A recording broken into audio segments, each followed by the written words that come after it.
thanks for joining Sales with Suli, a mom of 3 who spent the last 12 summers knocking doors. Welcome to my podcast where I talk about all things women, the ups and downs of my journey, and what it takes to find success on and off the doors. Enjoy this episode.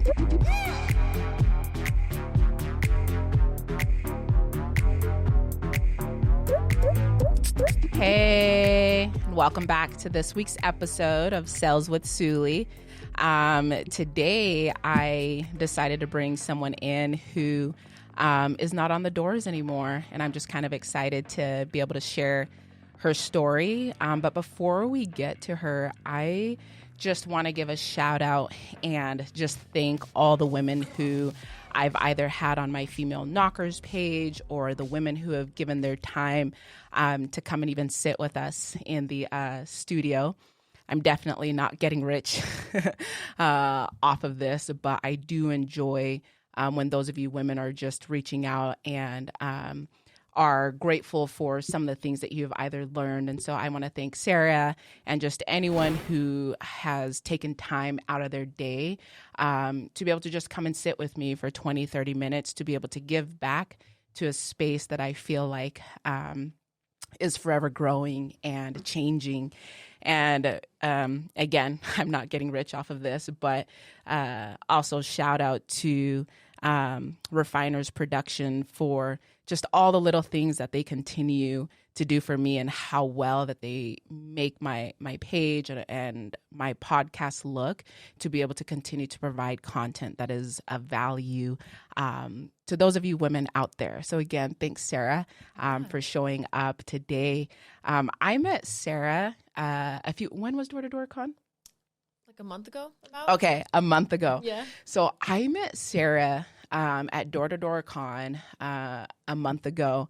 And sometimes people do not know or realize the impressions that they leave on people. And when you had come running and, it was like, hey, wanted to ask all these questions to be able to help your husband in his current endeavors, I was like, these are the proactive women that I want to be around. And it was just like something so little that you did that just had like a big impact on me. And I just want you to know like how much I've thought about you since that 4 weeks, and just kind of like the people that you are going to bring value to around your life. And so I wanted you to kind of, share a little bit of you with us. Yeah, I appreciate that. Go ahead and give us a little bit of background about you, like where you were before door to door, what your door to door experience was, and then where you are now. Yeah. So I grew up in Utah County. Okay. I feel like Utah County is kind of where door to door began. Like I grew up with the owner of the CEO of Vivint. His daughter was my best friend growing up. Oh, Todd. Yeah, Todd Peterson. Yep. Cool. So I grew up around the door to door space. So when I got home from my mission, I served a mission in Chile. I got home and a mission is?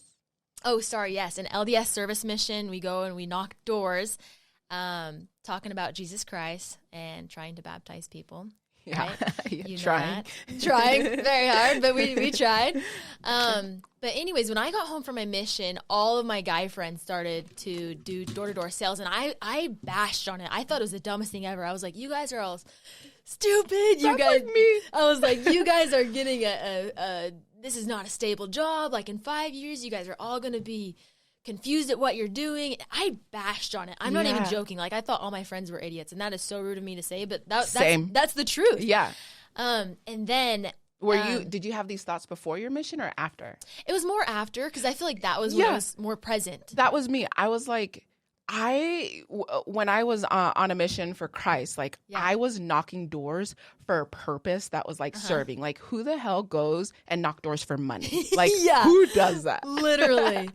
So it was, I was actually doing CrossFit at the time, and one of my childhood friends was there with me doing CrossFit, and her, at the time, fiance, but now her husband. So they came to me and were like, hey, and she came to me, she was like, hey, we're doing summer sales this summer. Okay. Selling pest control in Utah. You should come do it with us. We're still going to be in Utah. In Utah, yeah. Of all places. Right? And she's like, we're going to be in Utah so you can still be with your family. And I was like, no.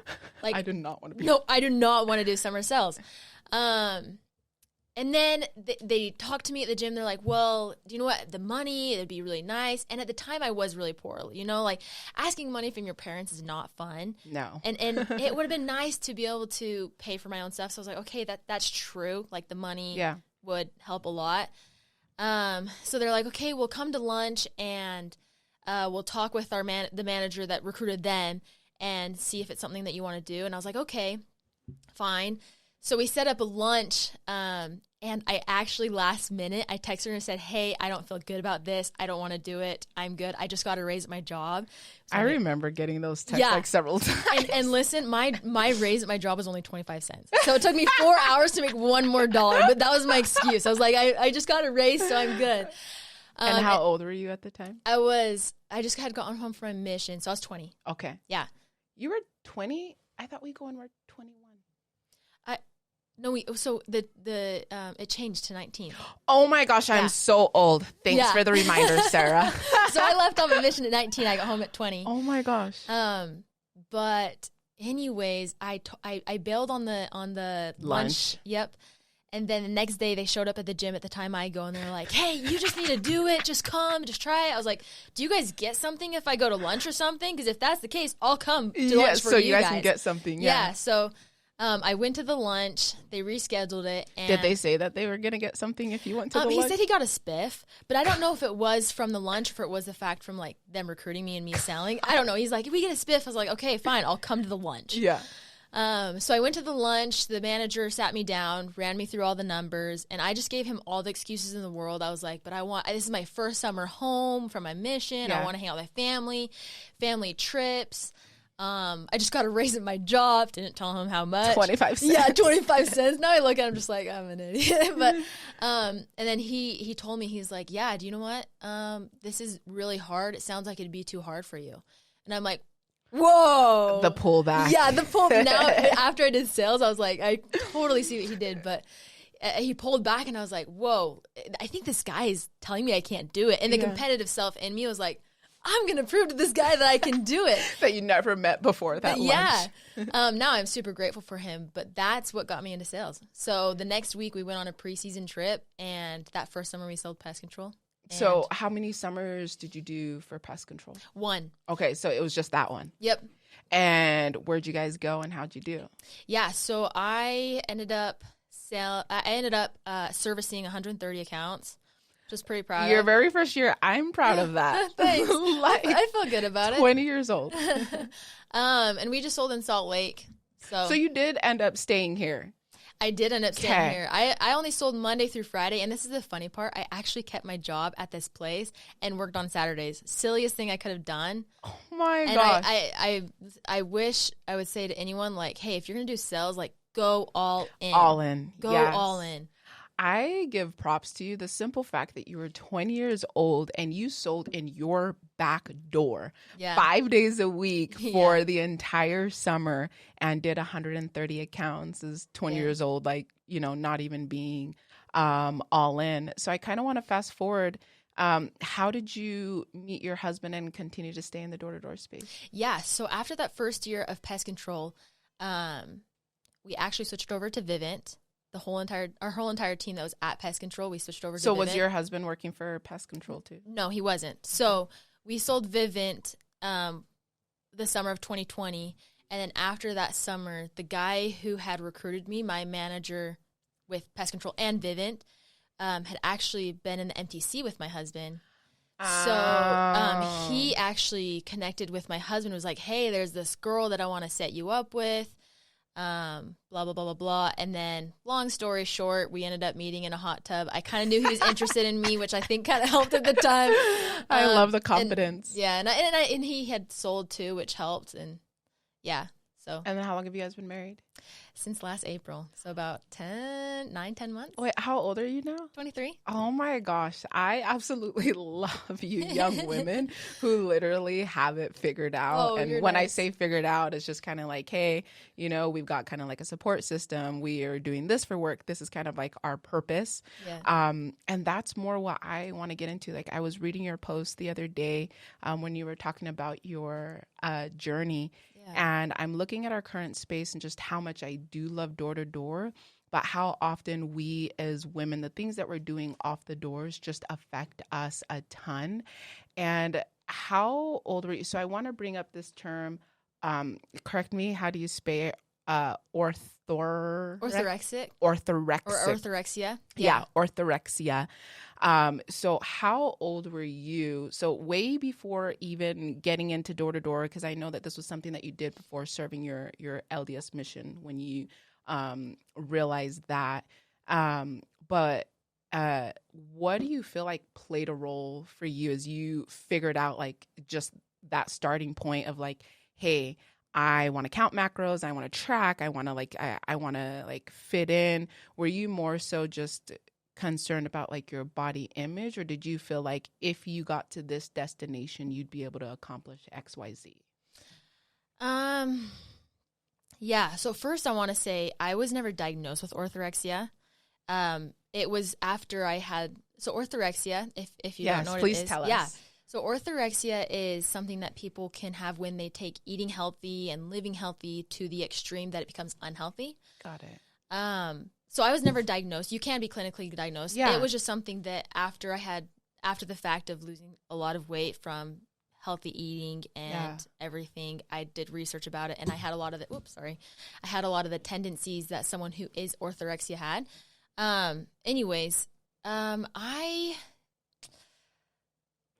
Do you know what?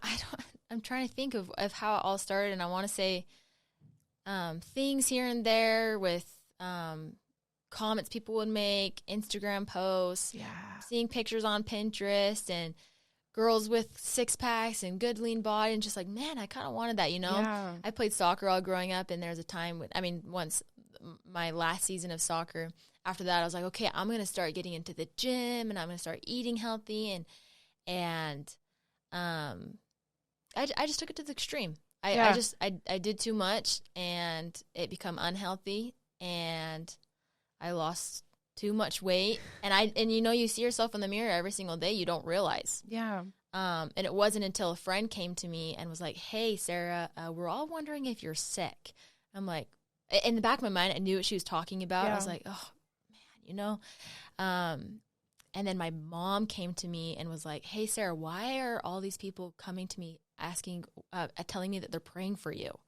I'm like, what? Wow. I'm like, this is so silly. Like, I thought I was doing everything right. I was eting healthy. I was being disciplined. Yeah. I was doing all these things. You weren't eating treats. Yeah, I wasn't eating treats. Like, people would praise me for not eating the treats, and now it's a bad thing. Yeah. I'm like, this is dumb. Like, I finally got skinny, but in the back of my mind, I knew physical reasons that I knew that I had taken it to the extreme. Yeah. That's kind of when it.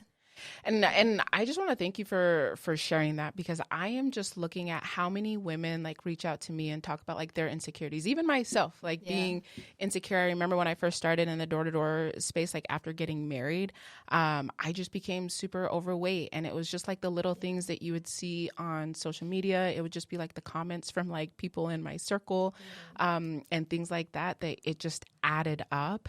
And the reason that I'm intrigued with your story, because of like you saw what you went through, and now what you're trying and wanting to do as far as like being able to bring awareness, because like the society that we're living in, like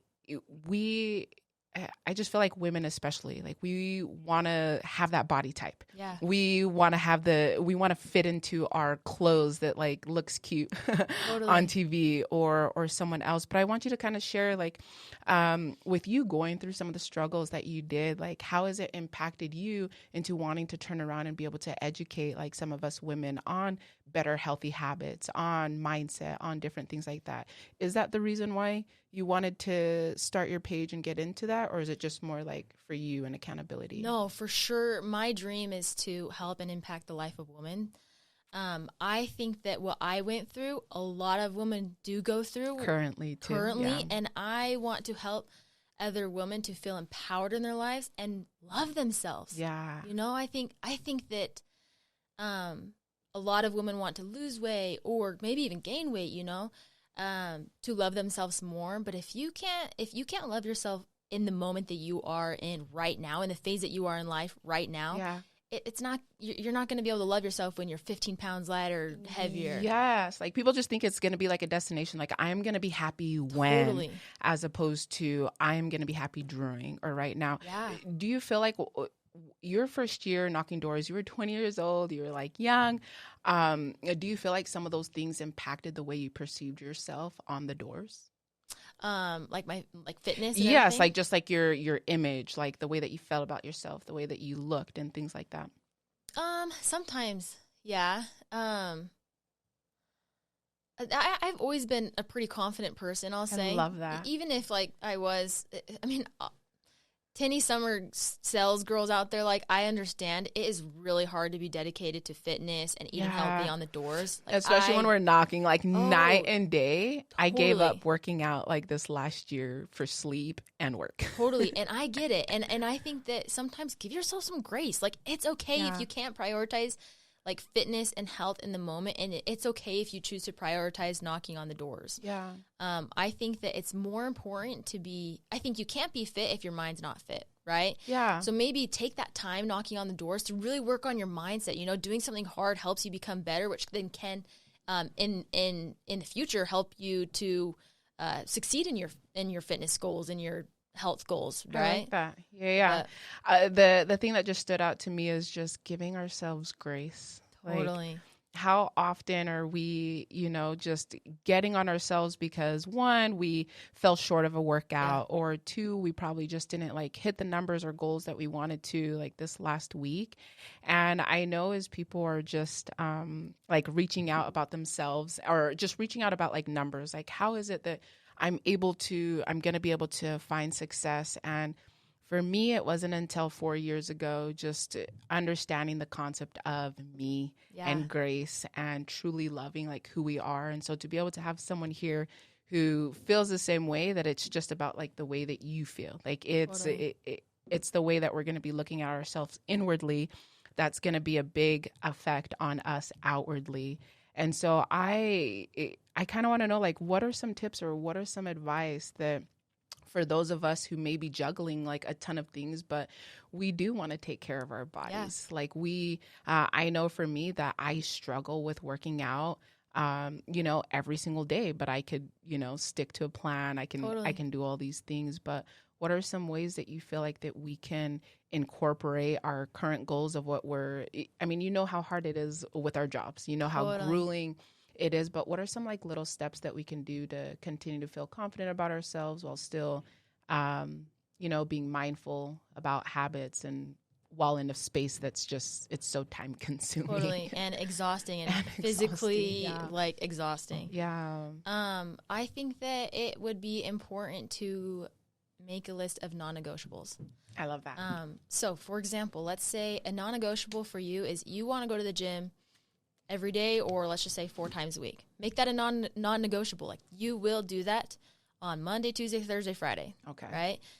If it's that important to you, make time. You'll make time for it. True. You know, I mean, when I did sales, going to the gym, I knew that it set me up for a better day. So I would wake up an hour before anyone else would so that I could prioritize the gym. Yeah. You know, if eating healthy is important to you, meal prep on Sundays. You know, make a ton of chicken, make a ton of whatever you want, and eat that throughout the week. I would say something that I always had. I had a fanny pack whenever I knock, or a bag. I love fanny packs. Yeah. If you ladies don't have one, please get one, or have your managers incentivize you for one. Get a fanny pack. Even you can get I'm sure a cheap one off Amazon, but I always had some type of protein bar, even sometimes a couple of protein bars. Yeah.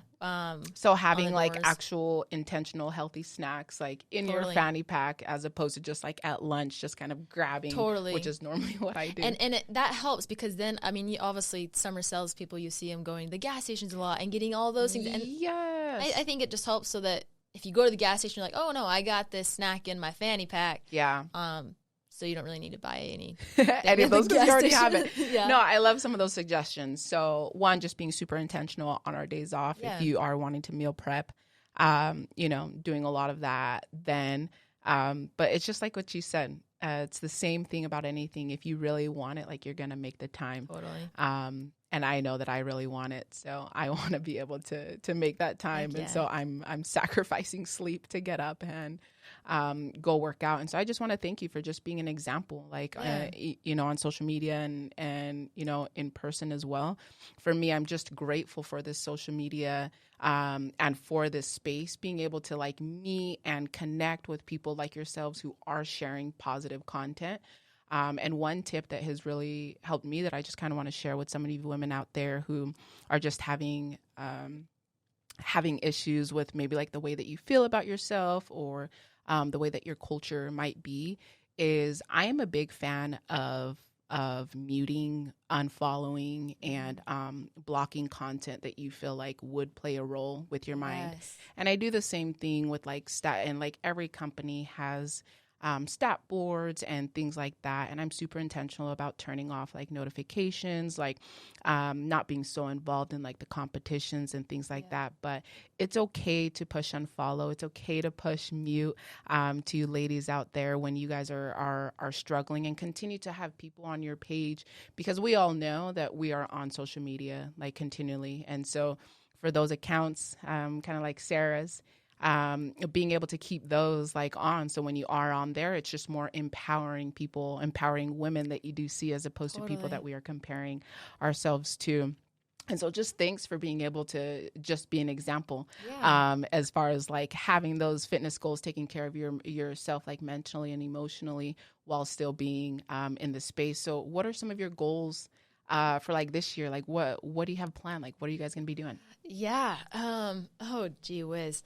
Some of my goals for this year is as far as this. I'm like scared to say this because it's kind of every person says that when I ask them their goals. I'm scared to say this. Yeah, but then I'm gonna come back and follow up with you guys at the end of the year. This is good. I'm like, okay, I need to manifest this because Anyways, I really want to make a business out of kind of what I'm sharing. And my dream, and I don't know if it'll happen this year or next year, and I honestly don't know how to accomplish this, but you will. Thank you. But I would love to create a community of women, just learning, showing women and teaching them how to feel empowered in their lives, to love themselves and to create healthy habits, and teaching them certain things that they can do in order to reach the goals that they want to. Yeah. Sarah, like any person who starts a business, there's like this big old problem that we need to solve. Like starting a business, it means like you coming with a solution. We are in a world where a lot of us women need to be empowered. Yeah. We don't like ourselves at times, and we fall out of habits. So you definitely are onto something, and you should be able to, like, especially like this space. Like, I know for myself, I'm always looking for people who are an expert in what they're doing, and you've gone through it personally. And so you know that that's something that you want to do, is be able to start a business to be able to like help empower women mentally, physically, emotionally. Is that like your one goal? For this year, that's what I'm mostly focusing on. That's what I'm really focusing on. For me, at least, like personally, that's what I want to do, is just really grow something. So. I love it. And with that, I want you to share your how we can get a hold of you, and how people share with your Instagram handle. So that way, those of us women out there who want to follow along your journey and want to get like some healthy tips and tricks, and kind of just like see where you're going, just share where we can reach you. You can just find me on Instagram. That's really where I'm at right now. Only where I'm at. My Instagram username is Sarah Clark with 3 Ks at the end, a little underdash. I'm trying to come up with a better username so it's easier to find me. Someone gave me that tip, but I still haven't thought of anything. But as of right now, it's Sarah with an H, Clark, 3 Ks at the end, and a little underdash. Okay. Well, I'm excited to follow your journey and keep up with just what you're doing this year. And I am going to follow up. And I'm excited to follow you. You're doing awesome things too. I'm like, Soli, who is this girl? I know. You're awesome. It is funny that most people that I meet and have on this page or have like come on this show, just I don't even know them until social media, and then we meet in real life. And I'm like, this is why I want to keep going, because you are just as human here in real life as you are on social media. And that's what keeps attracting me to want to find more women like you guys, so that we can group together and, continue to add value just in society, period. So thank you Yeah. for your time and just for being here. And again, for those of you women out there who may be struggling with just like health and fitness and wanting to be able to incorporate that on and off the doors, definitely reach out to Sarah. I'm sure she's going to have a lot of good tips. Like I've just been intrigued on her few posts that she's had on her page, and it's just sparked a lot of things for me. Can I also say one thing? No. Oh, never mind. Amen. No, I'm just joking. I just hope that anyone listening to this that is knocking doors, woman, like you're awesome. Seriously, you are doing something hard that a lot of women can't do, and you should be proud of yourself. Because that is amazing, and it's hard, and I've been through it. I know how it is, and a lot of guys can't do it. And the fact that you are doing it is awesome, and that in itself, you should feel empowered. And like it's one of the best things you can do for yourself. I would say sales is. I am so glad I did it, and it has changed my life, and it will forever be something I'm so grateful for. So anyone listening to this, like. You are bad A. I don't know if I can say it fully. You can say whatever you want. You are badass. On this non-LDS you're awesome. podcast. I honestly, you are, and I hope that any woman listening to this is proud of themselves. Oh, Sarah, like we're not even going to go past that. Thank you for those of you women out there who are doing this hard thing. Continue to be here and figure out the things that you need to do on and off the doors to continue being great. See you next week. Thanks for taking the time to tune in. If I've added any kind of value to your thoughts on knocking doors, please share this podcast with another female rep. Until next time, know that you are capable, you are valued, and most importantly, you are enough.